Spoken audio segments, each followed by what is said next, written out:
Hello students, myself Aditi Rani Bhagat, Assistant Professor of Commerce, Government Pandit Shyamacharan Shukla College, Dharsiwa Raipur. BCom part 2 भाग 2 के विषय व्यवसायिक सांख्यिकी business statistics की प्रथम इकाई फर्स्ट यूनिट के इंट्रोडक्शन वाले हिस्से के छठवें लेक्चर में हम समंकों के प्रकार के बारे में चर्चा करेंगे। Types of data. तो देखते हैं। देखिए, हमने देखा कि समंक कितने महत्वपूर्ण है। बिना समंक के कोई भी सांख्यिकीय प्रक्रिया का प्रारंभ होना संभव नहीं है। वैसे समंक जो होते हैं वो पूरे आपके आसपास व्याप्त होते हैं, पर इनको इनकी प्रकृति, उपयोगिता और ये किस तरीके से प्राप्त होते हैं, इस आधार पर विभिन्न इनके प्रकारों को देखा जा सकता है। तो हम सीधे प्रकार में आते हैं। जैसे देखिए, पहला प्रकार क्या है? असंसाधित एवं संसाधित समंक। असंसाधित एवं संसाधित समंक, raw and processed data. Raw मतलब कच्चा, जैसा था वैसा ही। प्रोसेस्ड मतलब उसको किसी प्रक्रिया से गुजारा गया हो। ठीक है, तो अपने मौलिक स्थिति में जब होते हैं तो वो असंसाधित कहलाते हैं। कम से कम एक सांख्यिकी रीति से गुजर गए अगर वो, तो वो क्या हो जाते हैं? संसाधित। जैसे देखिए, मनोवैज्ञानिक और शैक्षणिक जो समंक होते हैं, है ना, जब शुरू में कलेक्ट किया जाता है, जैसे किसी की मनोविज्ञान मनस्थिति को जानना हो या शैक्षणिक स्थिति को जानना हो, और उसको कलेक्ट करने के बाद में जब ये कलेक्ट हुआ रहता है तब ये क्या हो गया? ये असंसाधित है, जैसे के तैसे हैं। और जब इनको हम स्कोर चार्ट, ये एक प्रक्रिया होती है जिसमें हम स्कोर करके, रैंक दे करके हम उनको व्यवस्थित करते हैं। तो जब ये स्कोर में आ जाते हैं, जेड स्कोर, टी स्कोर एक विधि है, तो ये वाला कैटेगरी क्या हो जाता है? ये हो जाएगा आपका संसाधित समंक। दूसरा हम देखते हैं आंतरिक समंक एवं बाह्य समंक। आंतरिक नाम से ही समझ में आ रहा होगा, इंटरनल एंड एक्सटर्नल डेटा। आंतरिक समंक वो होते हैं जब हम इनको किसी आंतरिक स्रोत के माध्यम से प्राप्त करते हैं। जैसे मान लीजिए हमको किसी ए शहर जो है उसके नागरिकों के बारे में कोई जानकारी प्राप्त करनी है, तो हम उस शहर के अंदर से यदि हम प्राप्त करते हैं तो वहाँ के व्यक्तियों से प्राप्त करने से वो क्या कहलाएगा? आंतरिक समंक कहलाएगा। वही यदि हम बाहर से, मतलब हम एक योजना बनाकर एक निश्चित उद्देश्य के लिए समंकों का बाहरी स्रोत से जब संकलन करेंगे तो वो कहलाएगा बाह्य समंक। स्पष्ट योजना बनाकर बाह्य स्रोत से प्राप्त करना। अगला देखिए, प्राथमिक समंक एवं द्वितीयक समंक। ये इसके बारे में हम विस्तृत से आगे की स्लाइड्स में देखेंगे। बेसिकली बता दूं कि प्राथमिक समंक वो होते हैं जो पहली बार संकलित होते हैं, बिल्कुल कच्चे, है ना, बिल्कुल रॉ। जब हम पहली बार किसी से लेते हैं डायरेक्टली, यानी प्रत्यक्ष रूप से जब हम उनसे समंक या सूचना ग्रहण करते हैं, तो वो होता है प्राथमिक समंक। और द्वितीयक समंक वो होते हैं जब कोई उसको पहले से संकलित कर चुका है, कोई अन्य अनुसंधान करता, और उसको दोबारा से हमारे द्वारा प्रयोग किया जा रहा हो, तो वो कहलाता है द्वितीयक समंक।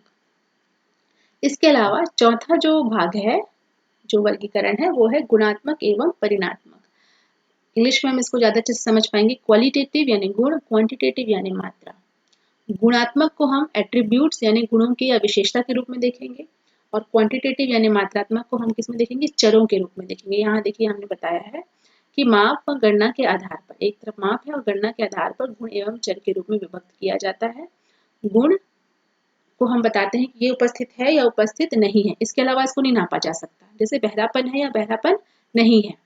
और चर जो होते हैं उन्हीं कुछ विशेषताओं को जब हम संख्या के रूप में परिवर्तित करके बता सकते हैं या उनका प्रत्यक्षीकरण कर सकते हैं, तब वो चर के रूप में आ जाते हैं। जैसे लंबाई, तो लंबाई को हम नाप सकते हैं, ना, लंबाई या भार को, वजन को, इत्यादि को हम नाप सकते हैं। तो ये दो भागों में इसको बांटा जाता है, जिसमें जो गुण वाला हिस्सा होता है वो बताता है कि ये किस प्रकार से होगा, और जो चर वाला जो भाग है वो बोलता है कि वो कितना होगा। इस प्रश्नों का उत्तर देता है, किस तरीके से होगा, यानी कैसा। जो शब्द है, जो प्रश्न है, उसका उत्तर क्या दे रहा है? गुण वाला। गुण के जो स्थिति है वो, और जो चर की स्थिति है वो किस प्रश्न का उत्तर देगी? कितना है, उसका उत्तर हमको मिलता है। एक उदाहरण बता देती हूँ कि जिसे छात्रों की ग्रामीण तथा शहरी के रूप में वर्गीकरण से प्राप्त समंक, ठीक है, छात्रों के ग्रामीण तथा शहरी के रूप में वर्गीकरण से प्राप्त समंक क्या हो जाएंगे आपके? ये हो जाएंगे आपके गुणात्मक वाले हो जाएंगे।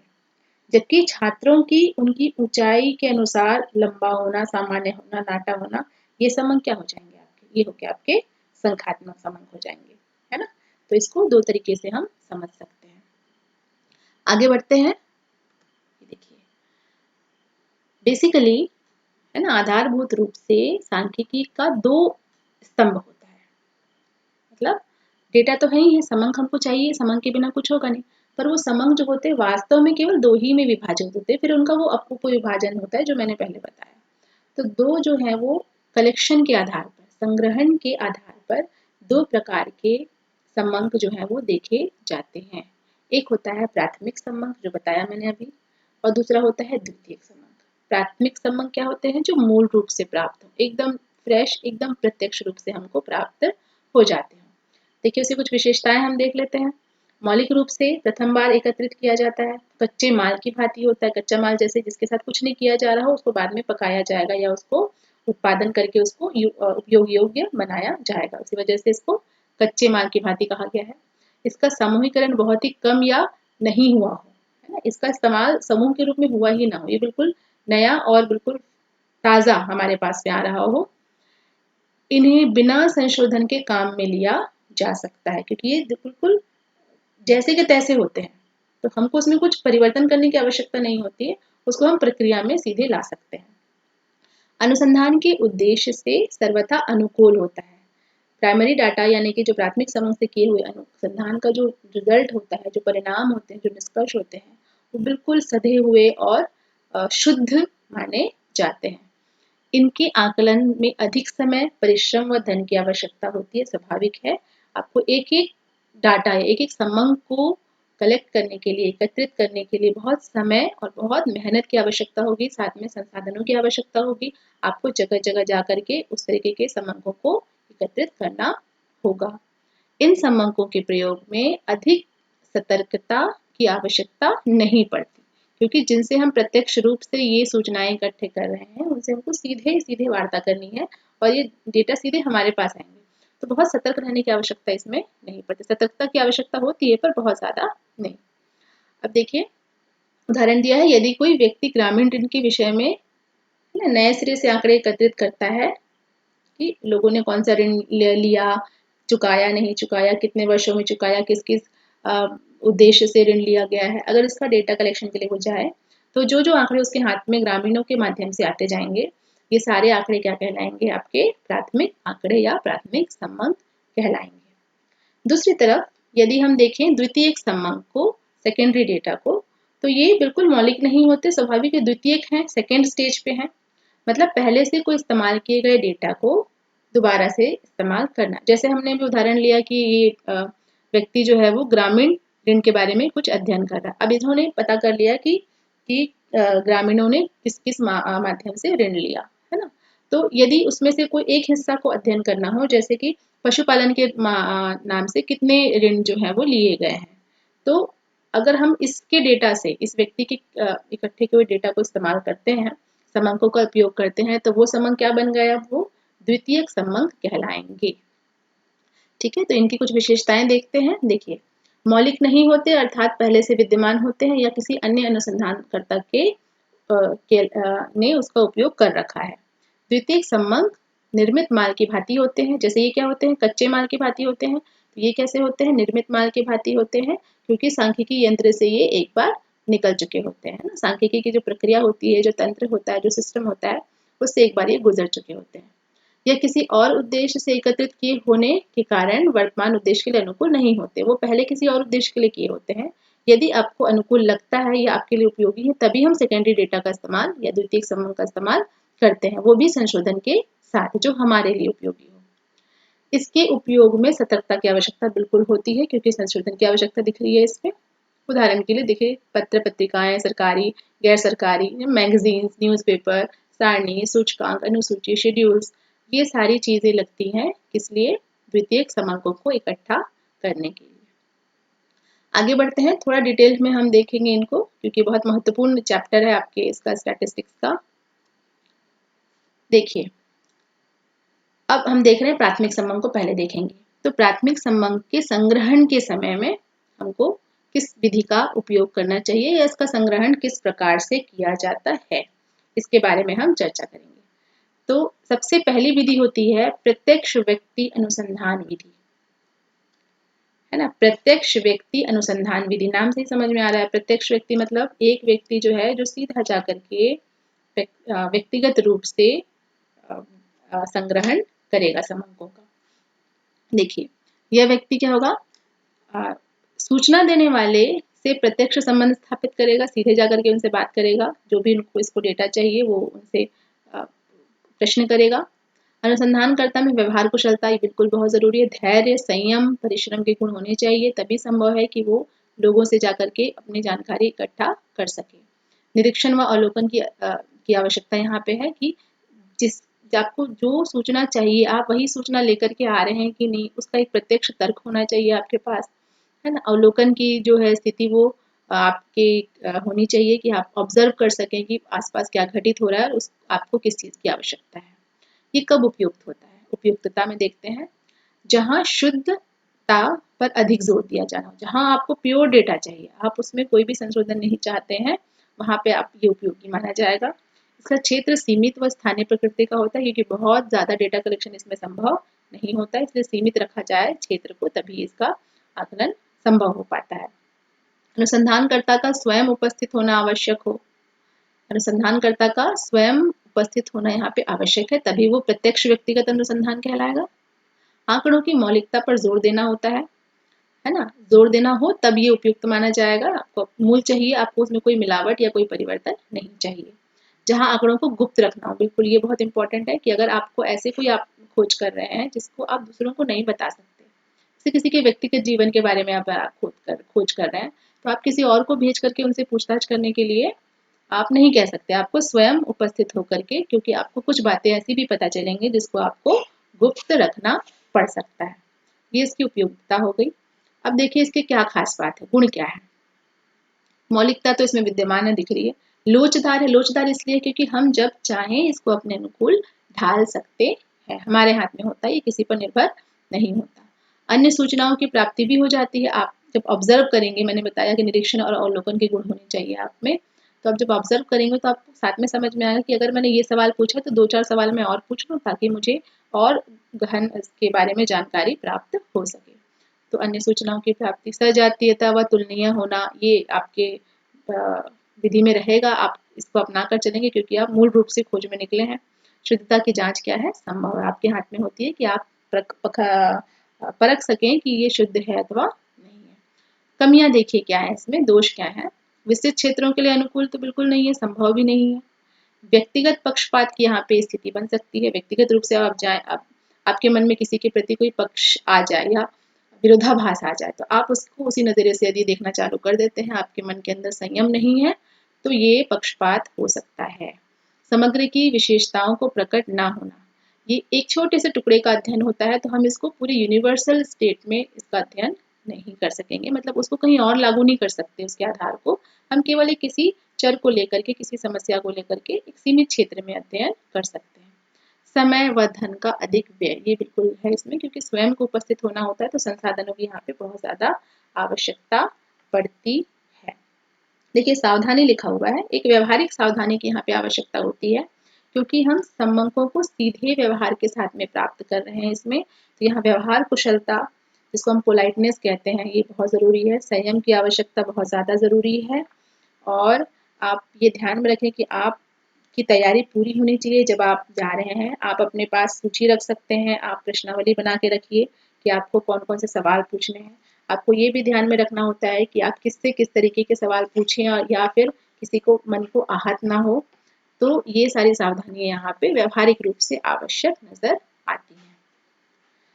अब देखिए अगला विधि, ये प्राथमिक संबंध के कलेक्शन का ही अगला विधि है, ये है अप्रत्यक्ष मौखिक अनुसंधान। अब देखिए प्रत्यक्ष व्यक्तिगत हो गया, अब अप्रत्यक्ष और मौखिक।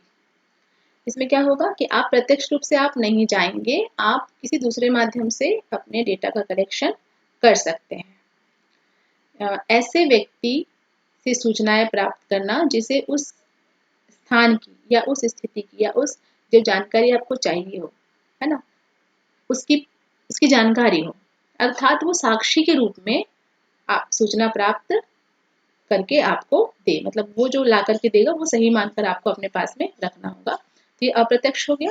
तो मौखिक अनुसंधान, और क्योंकि वो पूछने वाला व्यक्ति कोई और पूछताछ करता है। जैसे सिंपल से एग्जाम्पल किसी क्लास का है, तो क्लास के बारे में जानना हो तो हम किससे पूछेंगे? मॉनिटर से पूछेंगे, है ना, कक्षा के प्रतिनिधि से पूछेंगे, या उनके जो क्लास टीचर होंगी, अध्यापक होंगे, उनसे हम लेंगे कि भाई क्लास में क्या क्या स्थिति है, कौन आया कौन नहीं आया, कितने बच्चे पास हुए कितने बच्चे फेल।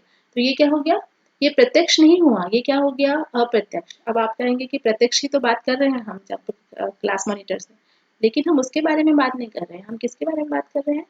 हम क्लास के बाकी बच्चों के बारे में बात कर रहे हैं। पूरी क्लास की बात कर रहे हैं, पर प्रतिनिधि कौन रहता है? एक ही व्यक्ति होगा। तो ये कहलाएगा अप्रत्यक्ष मौखिक अनुसंधान। ये तब आवश्यक हो जाता है जब जो प्रत्यक्ष व्यक्ति होता है ना, जो सूचनादाता होता है, वो सही उत्तर नहीं देना चाहता या नहीं देने के योग्य होता है, तब इस विधि को अपनाना ज्यादा उचित माना जाता है। देखिए कहाँ कहाँ पे उपयुक्त है, ये उपयोगी है। जब अनुसंधान का क्षेत्र क्या हो जाए? विस्तृत। आप जगह जगह नहीं जा सकते, तो आप उनके प्रतीक को या उनके उस जानकारी को रखने वाले व्यक्ति को तलाशते हैं या नियुक्त करते हैं, और उनसे फिर क्या करते हैं? जानकारी लेते हैं। जब व्यक्तियों के संबंध में विरोधी, है ना, विचार हो, जब व्यक्तियों के संबंध में विरोधी विचार हो, जब लोगों के इस संबंध में मतलब कि आप सीधा जाके पूछेंगे तो आपको जवाब वो नहीं देंगे या आप पर विश्वास नहीं करेंगे, तो आप क्या करेंगे? उन्हीं के बीच का कोई व्यक्ति जो उनका प्रतिनिधित्व कर सके, जो साक्ष्य हो कि वास्तव में यही स्थिति है। तो अगर आपके प्रति उनका जो विरोधाभास है यदि, तो कम से कम उस व्यक्ति से आप अपने डेटा को कलेक्शन करवा सकते हैं। जब सूचनादाता से व्यक्तिगत संपर्क करना संभव ना हो, जब सूचनादाता से व्यक्तिगत संपर्क करना ना हो, सीधी सीधी बात है, तो क्या कारण हो सकता है? या तो बहुत दूर है, या तो वो आपसे बात करने में या आपको सूचना देने में रुचि नहीं ले रहा, या तो वो क्या है? असमर्थ है। ऐसी स्थिति में ये उपयोगी होता है, ये विधि, ये बहुत कारगर भी है, और अधिकतर इसका इस्तेमाल जो है अनुसंधान के क्षेत्र में किया जाता है। क्या खास बात है इसमें? खर्चीला कम है, मितव्ययिता है, क्योंकि आपको जगह जगह जाने के लिए संसाधन जुटाने की आवश्यकता नहीं है। आप फोन के माध्यम से, मेल के माध्यम से और अन्य तरीकों से भी आप डेटा कलेक्शन कर सकते हैं। विस्तृत क्षेत्र है, ये गुण है वो इसके, और विशेषज्ञों की सम्मति एक अपने आप स्वाभाविक रूप से प्राप्त हो जाती है इसमें। जब आप लोगों से जुड़ते हैं और आप किसी व्यक्ति से पूछते हैं, तो वो आपको आपके डेटा के अलावा और भी अन्य जानकारी आपको देते हैं, जिससे आपका अनुभव और ज्ञान जो है वो उसकी वृद्धि होती है। पक्षपात का कम प्रभाव होता है, क्योंकि आप डायरेक्टली कनेक्टेड नहीं होते हैं, तो सामने वाला जो होता है केवल उसको उतना ही काम करना है, उसमें उसका कोई उद्देश्य नहीं होता, केवल उसका काम क्या होता है? बताना। तो इस वजह से उसके मन में भी कोई पक्षपात की स्थिति निर्मित नहीं हो पाती या कम होती है। गुप्त सूचना प्राप्त करना, कुछ ऐसी बातें होती है जो आपको शायद ना पता चल पाए अगर आप प्रत्यक्ष रूप से पूछताछ करें, तो व्यक्तिगत अनुसंधान करें, तो जो व्यक्ति प्रतिनिधित्व करेगा वो उनका व्यक्ति है, तो इस वजह से कोई ऐसी बात भी आपको पता चल सकती है जिसको आप प्रत्यक्ष रूप से प्राप्त करने में असमर्थ हो। अगला है दोष। दोष क्या है? उच्च मात्रा में शुद्धता नहीं होती, स्वाभाविक है। थर्ड पर्सन से या तीसरे व्यक्ति से आपको जानकारी मिल रही, तो शुद्धता का मापन यहाँ पे पूर्णतः 100% यानी 100% नहीं किया जा सकता। सूचना देने वाले द्वारा पक्षपात किया जा सकता है। अगर उसमें अरुचि है और वो कुछ मन में कुछ सोच करके वो गलत दुर्भावना से अगर आपको कुछ बताएगा, तो वो हो सकता है। एक रूपता में कमी आ सकती है ना? जिस तरीके से आप अपने व्यक्तिगत रूप से पूछते हैं, उसकी तुलना में ये व्यक्ति आपको किस तरीके से बताएगा, तो ये अलग अलग जगह में अलग अलग या परिवर्तन आ सकता है। समय व धन का अधिक व्यय भी हो सकता है, क्योंकि आपको किसी तीसरे व्यक्ति से जानकारी प्राप्त करनी है, तो इसमें समय लग सकता है, या उसको आपको सुविधा देनी पड़ेगी कि भाई हमको ये जानकारी आपसे चाहिए। सावधानियां क्या करनी होती है कि प्रतिनिधि सही चुने, क्योंकि आपको किस पे विश्वास करना है? जो आपको जानकारी देगा। तो प्रतिनिधि का सही चुनाव यहाँ पे बहुत आवश्यक है। ऐसे व्यक्ति को चुनना जिसको वास्तविक में वो उसका ज्ञान हो, जो सूचना आपको चाहिए, और उसे इस अनुसंधान की महत्ता का पता हो कि वो आपको ये सूचना क्यों प्रदान कर रहा है ना? और व्यवहारिकता तो आपको इसके साथ में बना के भी रखनी पड़ेगी, ताकि आपको सही सही सूचना प्राप्त हो सके। अगला देखते हैं, स्थानीय स्रोतों द्वारा सूचना प्राप्त करना। लगभग ये अप्रत्यक्ष जैसा ही है। स्थानीय संवाददाताओं जो रिपोर्टर्स होते हैं, है ना, जो संवाददाता शब्द है वो किसके लिए है? रिपोर्टर्स के लिए, जो रिपोर्ट करते हैं। तो स्थानीय संवाददाताओं द्वारा सूचना प्राप्त करना, विभिन्न स्थानों में, है ना, स्थानीय व्यक्ति नियुक्त किए जाते हैं। वे अपने अनुभव के अनुसार अपेक्षित सूचनाओं को भेजते हैं। उनको वहाँ फिक्स कर दिया जाता है, रख दिया जाता है कि जब भी ये घटनाक्रम ऐसा होता है तो आप हमको सूचित करते रहे। रिपोर्टर से ही समझ में आ गया होगा। इसकी उपयोगिता कब होती है? जब उच्च स्तर की शुद्धता की आवश्यकता ना हो, मतलब आपकी जानकारी एक एवरेज हो, औसतन रूप में प्राप्त हो जाए तो भी काम चल जाए। केवल अनुमान एवं प्रवृत्तियां ज्ञात करनी होती है। इसमें केवल आकलन करना होता है। बहुत बहुत ज़्यादा टू द पॉइंट, एकदम फिक्स आंसर हमको यहाँ पे नहीं चाहिए होता है। जब अनुसंधान का क्षेत्र विस्तृत हो, जब अनुसंधान का क्षेत्र विस्तृत हो तो हमको जगह जगह व्यक्ति रखने पड़ते हैं और वो दूर से भी, मतलब क्षेत्र बड़ा होने के बावजूद आपको एक जगह इकट्ठा डेटा प्रदान कर सके। तो गुण तो सामान्य दिख रहे हैं इसमें कि विस्तृत क्षेत्र, मितव्ययिता और नियमितता बनी रहती है, क्योंकि आपने काम सौंप रखा है तो समय समय पे आपको अपना अपडेट या आपको अपनी जानकारी प्राप्त होते रहेगी। दोष क्या है? शुद्धता की कमी है, स्वाभाविक है। अलग अलग व्यक्ति नियुक्त करेंगे तो वो किस तरीके का डेटा दे रहे हैं और एक अनुमानित डेटा दे रहे हैं, तो उसमें शुद्धता तो रहेगी नहीं, ये बिल्कुल तथ्य है। मौलिकता का अभाव बिल्कुल दिख रहा है इसमें, क्योंकि मूल नहीं रहेंगे, वो किसी के माध्यम से आ रहे हैं। एक रूपता का अभाव भी, क्योंकि भिन्न भिन्न व्यक्तियों को आपने नियुक्त किया है। पक्षपात बिल्कुल संभव है और सूचना प्राप्ति में विलंब भी हो सकता है। आगे देखते हैं, एक और तरीका है प्राइमरी डेटा कलेक्शन करने का, वो है प्रश्नावली भरवाकर सूचना प्राप्त करना। प्रश्नावली एक तरह का क्वेश्चनर, अंग्रेजी में कहते हैं क्वेश्चनर, जिसमें कि आपके अनुसंधान से संबंधित बहुत से प्रश्न होंगे जिसको आपको सूचना दाताओं से भरवाना है, ठीक है, और जिससे आपको आपकी जानकारी प्रश्नावली के माध्यम से प्राप्त हो जाएगी।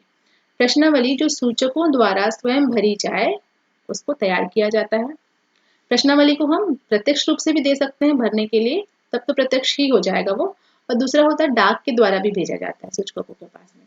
डाक के द्वारा जब भेजा जाता है तो ध्यान रखना होता है कि उसमें एक अनुरोध पत्र रहे, जिसमें कि प्रश्नावली का उद्देश्य लिखा जाए कि हम आपसे ये सवाल क्यों पूछ रहे हैं, है ना। गुप्तता का आश्वासन दिया जाए कि हम आपके द्वारा बताई गई जानकारी को किसी के साथ में भी साझा नहीं करेंगे। और समय सीमा उल्लेखित होती है कि आप इतने समय तक हमको ये उत्तर जो है वो प्रदान करने का कष्ट करेंगे। तो और साथ में एक टिकट युक्त लिफाफा भेजा जाता है, जिसमें कि वो उत्तर जो है आपको वापस आपको भेज सके। तो ये होता है प्रश्नावली भरवाकर सूचना प्राप्त करना। ये फिर विस्तृत क्षेत्रों के लिए उपयोगी होगा। सूचक शिक्षित हो, ये बहुत जरूरी है।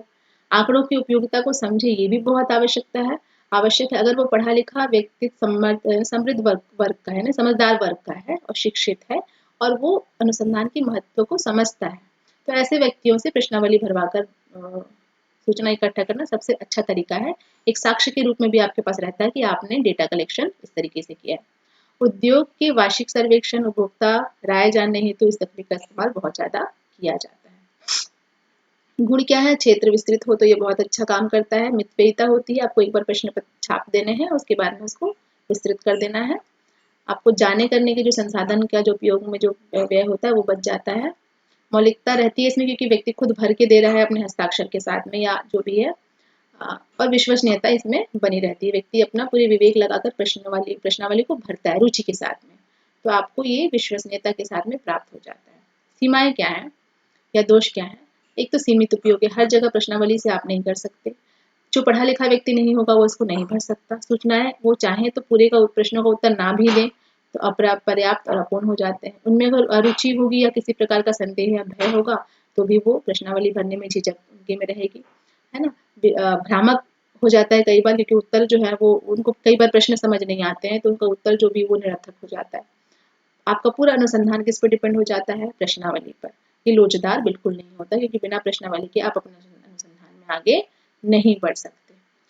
तो ये ध्यान रखने वाली बात इसमें ये रही कि आपको प्रश्नावली बनाने के समय अपने उद्देश्यों को ध्यान रखते हुए, अनुसंधान के उद्देश्यों को ध्यान में रखते हुए ही प्रश्नावली का निर्माण करना चाहिए, जो बिल्कुल सीधे आपके प्रश्न के उत्तर तक आपको ले जा सके।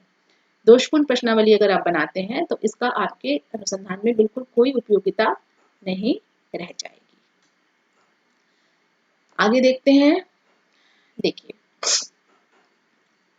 प्रगणकों द्वारा अनुसूची का भरना। एक होता है जो सर्वे करते हैं, है प्रगणों को मतलब आपको कुछ लोग नियुक्त करने पड़ेंगे जो काम क्या करेंगे, केवल डेटा कलेक्शन का काम करेंगे आपके लिए। तो उनके लिए शेड्यूल्स बना दिए जाते हैं, अनुसूचियां, सारणियां बना दी जाती हैं प्रश्नों को लगा करके कि इनसे आपको आयु, इनका इनकी आय, इनका इनकी एजुकेशन यानी कि इनकी शिक्षा का स्तर और जीवन शैली इत्यादि के संबंध में ऐसे ऐसे पूरी कॉलम बना करके इनको अनुसूची बना के प्रदान कर दी जाती है।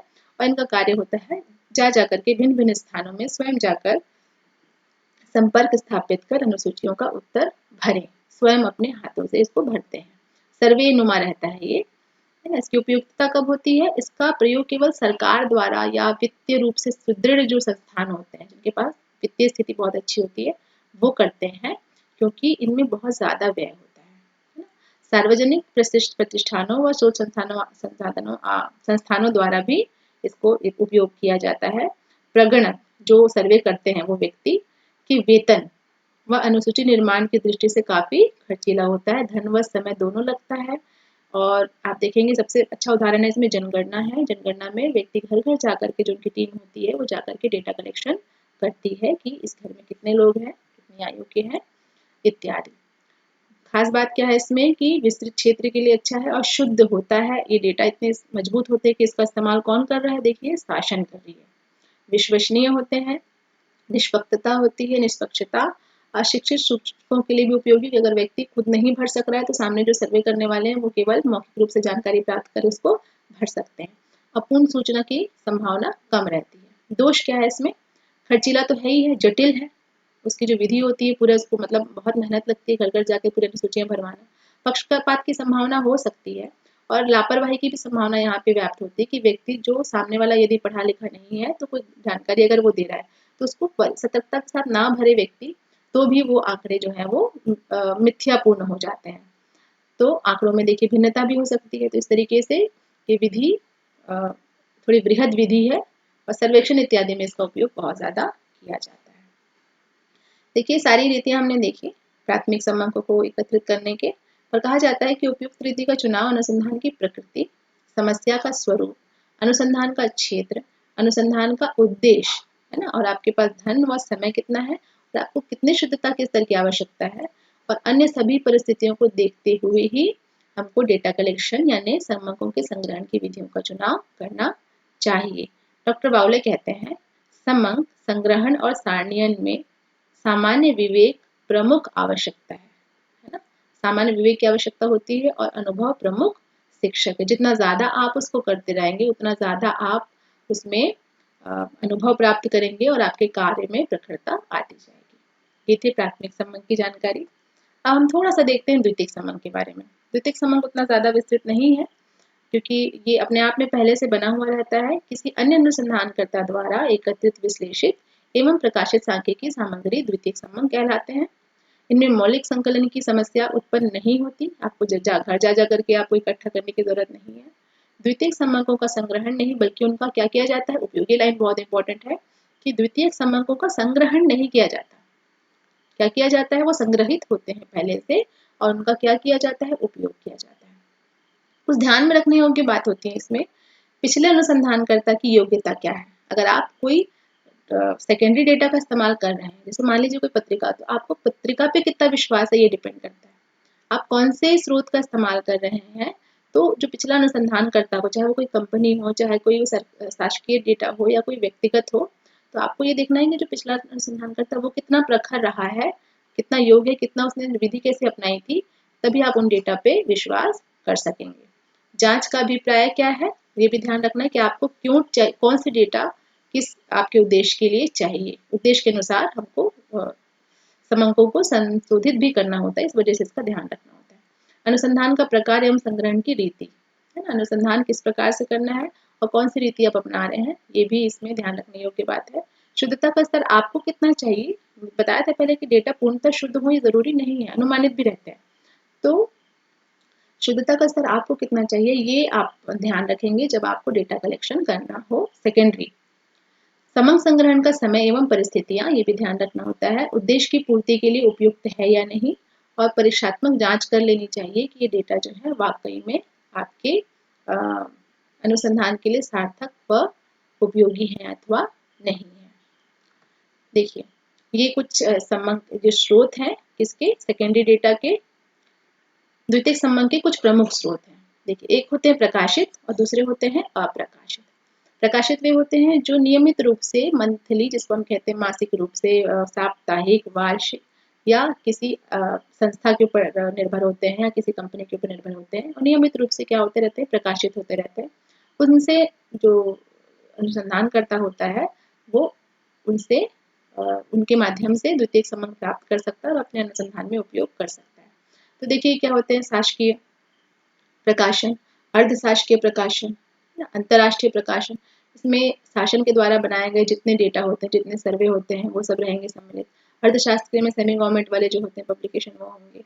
अंतर्राष्ट्रीय प्रकाशन में अंतर्राष्ट्रीय रूप से जो इंटरनेशनल पब्लिकेशन होते हैं वो होंगे, है ना। कुछ समितियां अपनी रिपोर्ट बनाती हैं, हम उनका भी अवलोकन करते हैं अपने अनुसंधान में, ये सब पब्लिश्ड होते हैं।